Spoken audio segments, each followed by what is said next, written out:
भ्रष्टाचार को जड़ से खत्म करने पे कभी संसद और विधानसभा में चर्चा ही नहीं होती। भ्रष्टाचार को जड़ से खत्म किया जाए, भारत को एक ईमानदार राष्ट्र बनाया जाए, इस पे न विधायिका में चर्चा होती है, न न्यायपालिका में चर्चा होती है, न कार्यपालिका में चर्चा होती है, न खबर पालिका में चर्चा होती है। खबर पालिका सुबह से लेकर शाम तक टीआरपी बटोरने में, ब्रेकिंग न्यूज दिखाने में व्यस्त है। न्यायपालिका सुबह से लेकर शाम तक दूसरे काम में व्यस्त है, जमानत देने में, जमानत खारिज करने में व्यस्त है।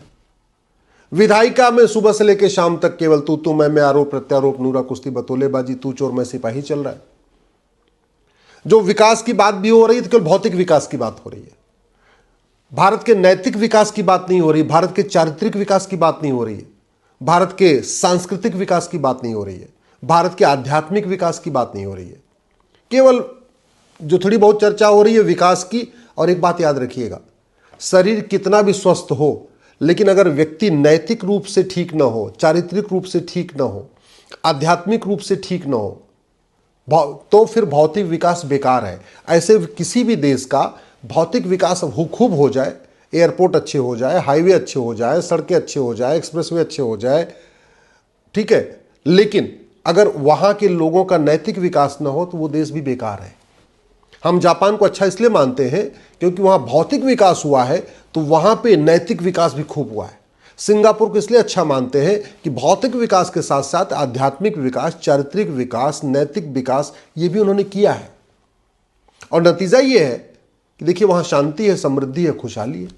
केवल भौतिक विकास करने से शांति, समृद्धि, खुशहाली नहीं आती है। उसके लिए नैतिक विकास, शैक्षिक विकास, चारित्रिक विकास, बौद्धिक विकास, मानसिक विकास करना होता है।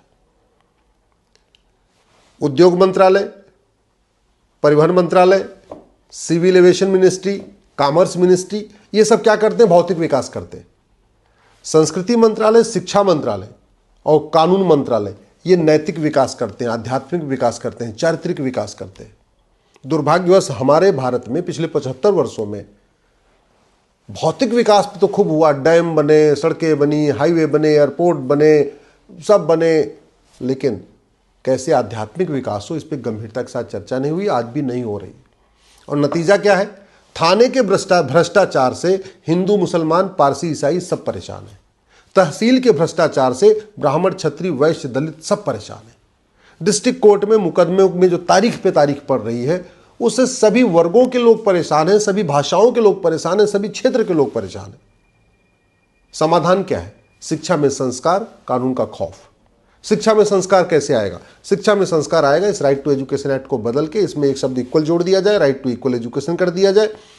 पूरे देश में कॉमन सिलेबस, कॉमन करिकुलम हो, one nation one education board हो, वन नेशन वन सिलेबस हो, वन नेशन वन करिकुलम हो, लोग अपनी अपनी भाषा में पढ़ें लेकिन सिलेबस करिकुलम समान हो। शिक्षा में संस्कार तब आएगा जब हम प्राइमरी में physics, chemistry, math, zoology, botany पढ़ाने की बजाय प्राइमरी में हम अपने महान ऋषियों को पढ़ाएंगे, महान महर्षियों को पढ़ाएंगे, महान विदुषी हमारी माताएं हैं उनको पढ़ाएंगे, हमारे जो एक से एक हमारे महापुरुष हुए उनको पढ़ाएंगे। आध्यात्मिक विकास, नैतिक विकास, चारित्रिक विकास तब होगा जब हम अपनी पुरानी संस्कृति के बारे में पढ़ाएंगे, हम वेद की ऋचाएं पढ़ाएंगे प्राइमरी में, हम भगवत गीता के प्रमुख जो हमारे श्लोक हैं उनको पढ़ाएंगे प्राइमरी में, जब रामायण की प्रमुख चौपाइयाँ पढ़ाएंगे हम प्राइमरी में, भगवान राम के जीवन को पढ़ाएंगे, भरत के जीवन को पढ़ाएंगे, लक्ष्मण के जीवन को पढ़ाएंगे, तब चारित्रिक विकास होगा, तब नैतिक विकास होगा, तब आध्यात्मिक विकास होगा, तब मानसिक विकास होगा।